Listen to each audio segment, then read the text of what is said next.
Saludo cordial desde la parroquia San José de México, Antioquia, Colombia, Padre Francisco Kendo. Domingo 14. El evangelio que se nos regala es Marcos capítulo 6, versículos del 1 al 6. Salió de allí, se va a su tierra y le acompañaban sus discípulos. Llegado el sábado comenzó a enseñar en la sinagoga y los numerosos oyentes quedaban sorprendidos y decían: ¿pero de dónde le vienen a este tales cosas? ¿Y qué sabiduría es esa que le ha sido dada? Y esos grandes prodigios realizados por sus manos.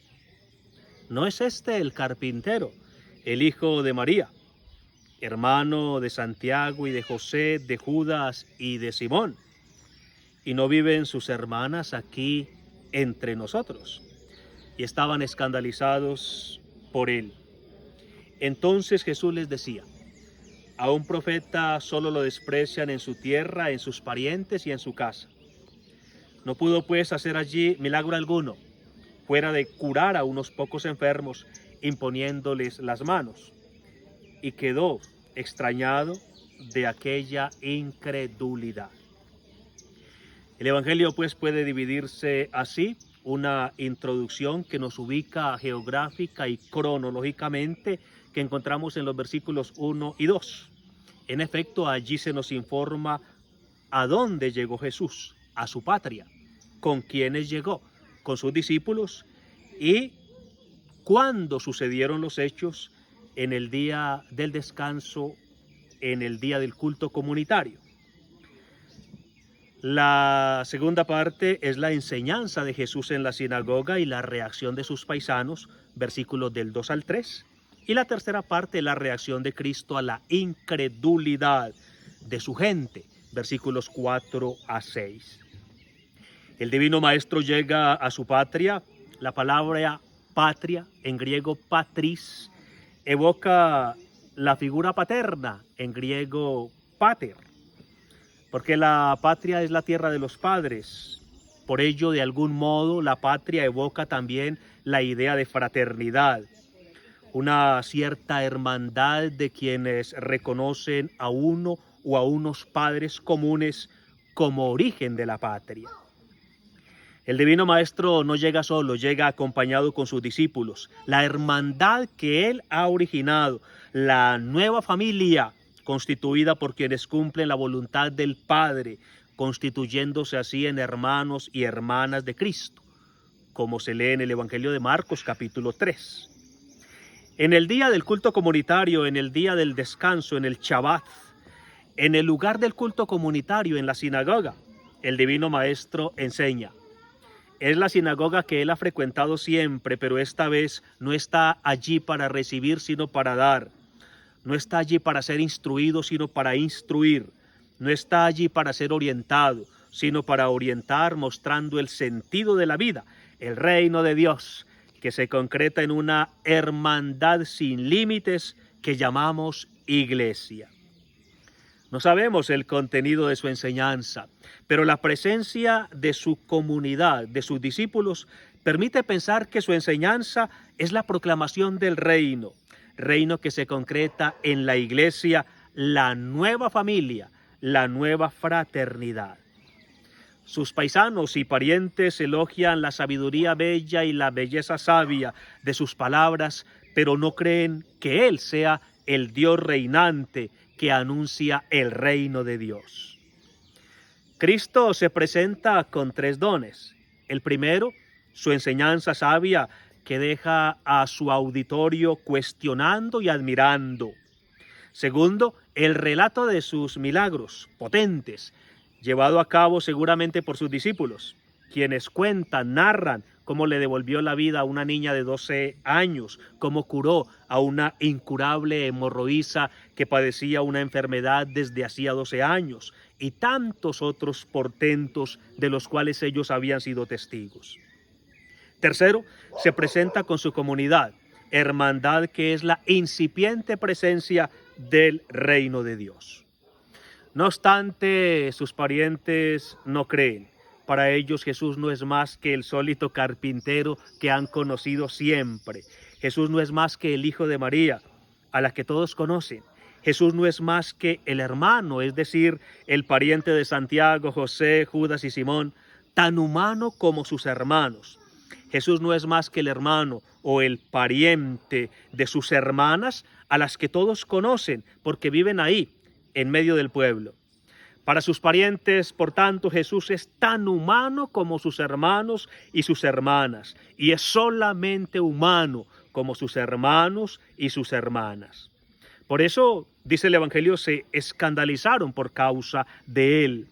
Los escandalizó que Jesús fuese visto y considerado Dios, cuando para ellos era solamente humano. El escándalo es el naufragio de la fe. Su fe, la fe de la gente de Jesús, naufragó porque no lo creyeron Dios. No acogieron sus palabras como palabras de Dios. No entendieron su potencia como potencia de Dios.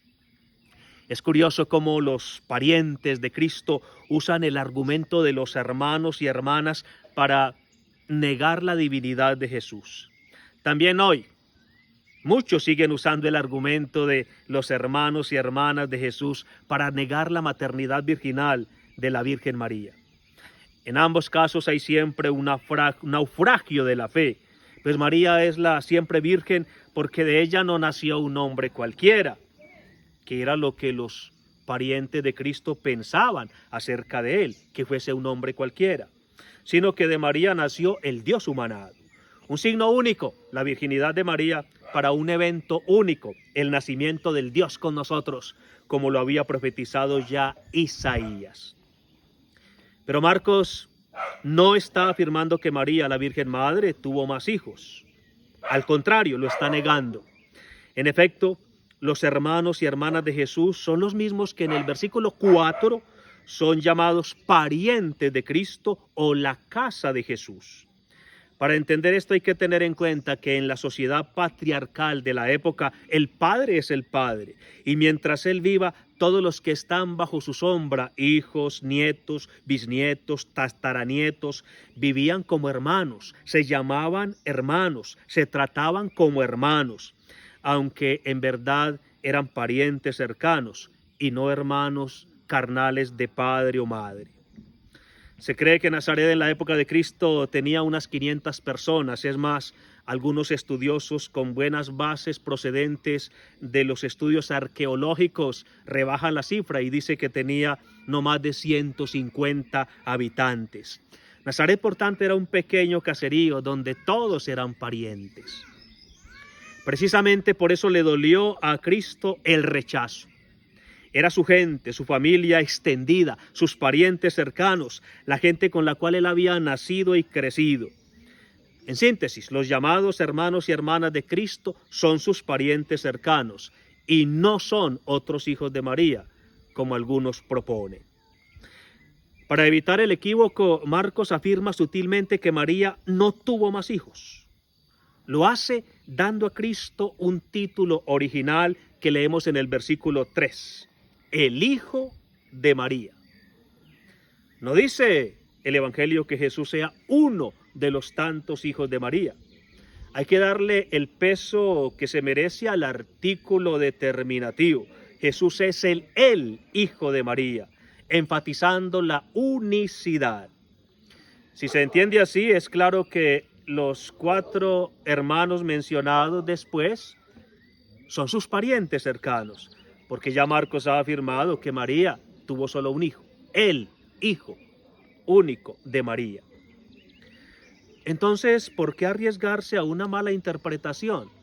Marcos sabía de antemano que algunos habrían malinterpretado sus palabras, afirmando que Cristo tenía más hermanos, hijos de María, como hacen algunas sectas protestantes hoy. Entonces, ¿por qué correr el riesgo? Pues porque la enseñanza que Marcos desea transmitir es tan importante que vale la pena correr ese riesgo. ¿Y cuál es esa enseñanza? Quiere enseñar que Jesús, a pesar de no tener hermanos carnales, a pesar de que su madre no tuvo otros hijos, a pesar de que Jesús es hijo único, no obstante, vivió la experiencia de la fraternidad, creció en la experiencia de la hermandad y la vivió en el seno de su familia extendida o de su parentela. Jesús era hijo único, pero creció siendo hermano, maduró siendo hermano, viviendo la hermandad con sus parientes cercanos. Por eso Marcos da los nombres de estos parientes cercanos y los llama hermanos, reforzando la historicidad del hecho, porque quiere que comprendamos que gracias a ellos y con ellos Jesús creció en hermandad, vivió la experiencia de la fraternidad. Jesús no era carnalmente hijo de Santiago, José, Judas o Simón. Ellos eran sus parientes cercanos, pero Jesús fue en verdad un hermano para ellos y ellos lo fueron para él.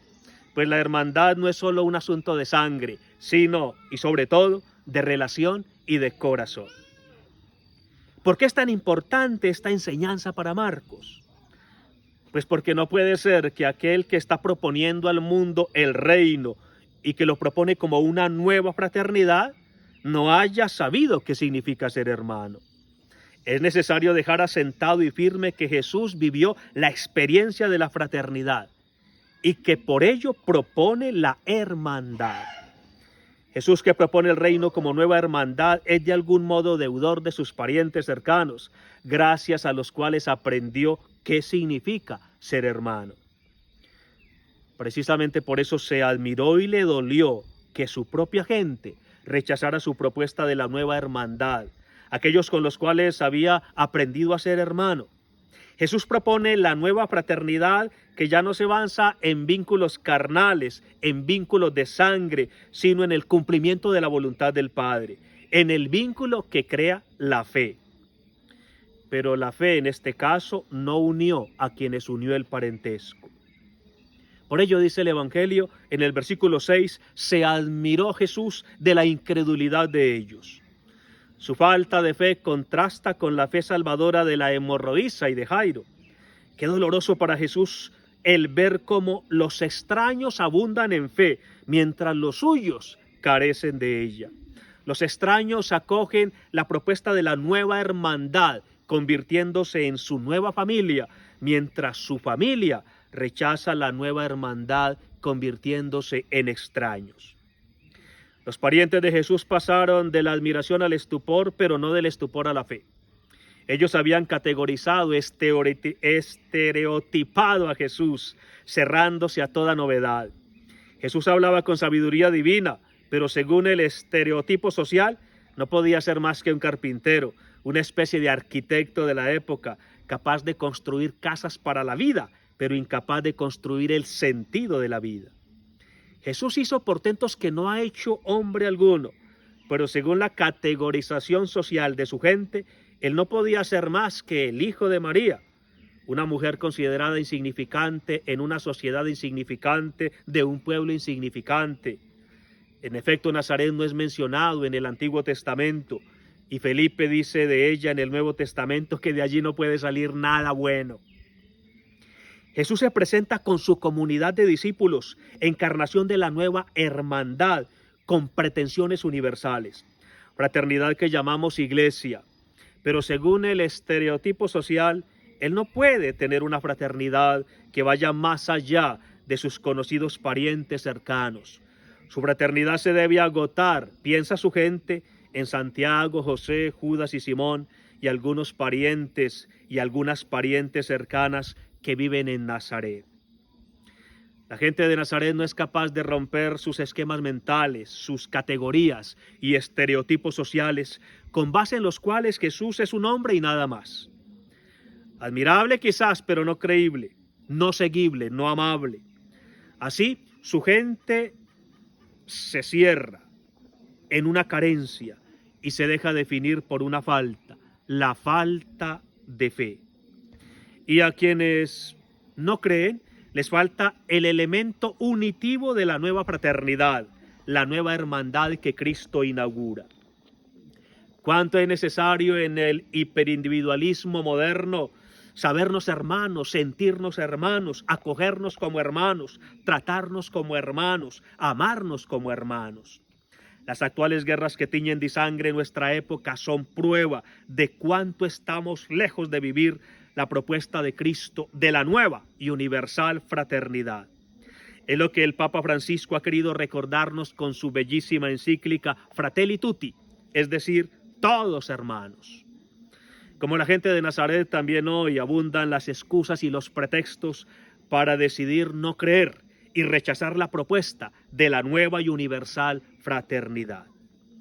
Jesús, el Hijo de María, nos ha dejado a su madre como madre nuestra, reforzando así nuestra común fraternidad en Cristo. El Evangelio dice que Jesús no pudo hacer allí ningún portento, excepto curar a algunos enfermos. El mejor comentario a esto lo hizo Orígenes, biblista de inicios del siglo III. La superior potencia de Dios es capaz de actuar frente a la incredulidad, pero no más de cuanto actúa de frente a la fe. Gracias por compartir el video y buen domingo para todos.